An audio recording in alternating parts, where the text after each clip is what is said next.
इसके लिए आपको फॉस्फेट का ख़ास ख्याल रखना होता है, दूध की मसनूआत कम करनी होती हैं और बहुत सारी चीज़ें हैं। यूरिन की कमी, पाँव की सोजिश, ख़ारिश और भूख का कम लगना, ये 5 चीज़ें जो सी हैं ये आपके जहन में होनी चाहिए। तो बेहतर ये है कि आप अपने मौलिद से रब्ता करें और बहुत सारी चीज़ों के साथ गुर्दे का टेस्ट भी करवाना एक मुनासिब फ़ैसला होगा।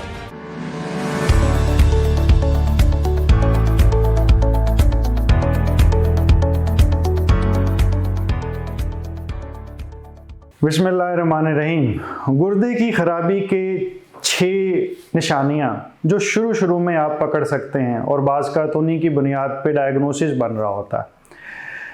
नंबर 1 तो ये कि भूख की कमी हो जाती है। एनोरेक्सिया हम इसे अपनी ज़ुबान में कहते हैं। कुछ लोगों को इससे वॉमिटिंग या उल्टी की कैफियत भी होती है और अबाक भी आ रहे होते हैं कि उल्टी भी नहीं आ रही और खाया भी नहीं जा रहा, दोनों चीज़ों के दरमियान में फंस जाते हैं। दूसरी चीज़ ये कि कुछ लोगों को एक गालिब अक्सरियत गुर्दे की ऐसी होती है जिनको गुर्दे की ख़राबी के साथ यूरिन की क्वांटिटी यानी यूरिन कम आना शुरू हो जाता है, पेशाब कम आना शुरू हो जाता है। पेशाब कम होना हर इंसान को पता चल जाता है और ये अर्ली शुरू के अंदर ही इसकी निशानी पकड़ी जाती। अगर दिन में कोई फ़र्ज़ करें कि 6 दफ़ा यूरिन करने जा रहा है तो फिर वो दिन में 3 दफ़ा करना शुरू हो जाए, या पहले वो फ़र्ज़ करें कि 1 गिलास इतना यूरिन करता था और अब चंद कतरे या बहुत थोड़ा सा यूरिन आ रहा है, तो ये भी एक अच्छी निशानी नहीं। तीसरी चीज़ ये कि जिस्म पे सोजिश हो जाती, पाँव पे अमूमी तौर पे सोजिश आती है, लेकिन बाज़ का अगर प्रोटीन यूरिया वाला गुर्दे का ख़राबी है जिसमें प्रोटीन यूरिन में आ रही होती है तो आँखों के गिर्द सोजिश आ जाती, आँखें सूज जाती हैं, मुँह सूज जाता है और पाँव पे सोजिश का शिकार हो जाता।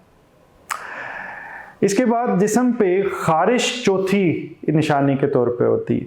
ये अमूमी तौर पे शुरू में तो नहीं आती, थोड़ा लेट आती है, लेकिन कुछ लोगों को जब पता ही नहीं होता गुर्दे की ख़राबी का तो ये ख़ारिश है जहाँ से मामला शुरू होता है और पता चलता है कि उसके बाद बाकी सारी चीज़ें जो सी हैं वो डिस्टर्ब हुई हैं। ये ख़ारिश दानों के बग़ैर होती है, पूरे जिस्म पे हो रही होती है और इतनी शदीद बाज़कत होती है कि लोग इसके लिए बहुत सारे डॉक्टरों से मिल चुके होते हैं। इसके लिए आपको फॉस्फेट का ख़ास ख्याल रखना होता है, दूध की मसनूआत कम करनी होती हैं और बहुत सारी चीज़ें हैं जिनके बारे में मैं वीडियोस बना चुका हूँ। अगर अभी भी कुछ सवाल होंगे तो मैं दोबारा भी उसके बारे में लेटेस्ट तहकीक की कुछ रोशनी में चीज़ें आपके साथ शेयर कर लूँगा। दूसरी 5वीं चीज़ जो उनसी है वो सांस की खराबी है।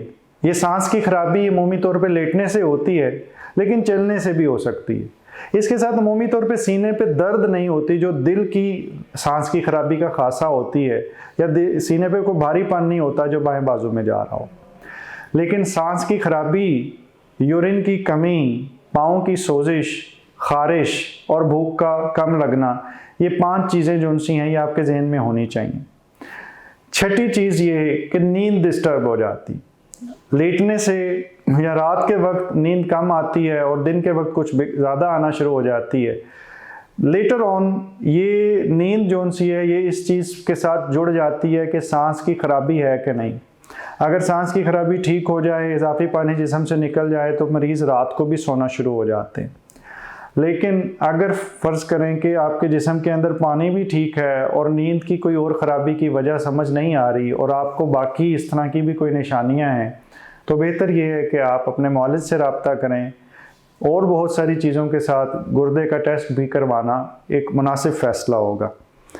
और होपफुली इंशाअल्लाह वो टेस्ट आपके नॉर्मल आएंगे, लेकिन उस सूरत में आपकी तसल्ली हो जाएगी। लेकिन अगर उसमें कोई कमी बेशी आती है तो अपने मौलिद से रब्ता करें और इन अलामात को उनके साथ शेयर करें। अल्लाह ताला आपको मुकम्मल ज़िंदगी दे और दूसरों की ज़िंदगी मुकम्मल करने का शर्फ अता करे। शुक्रिया।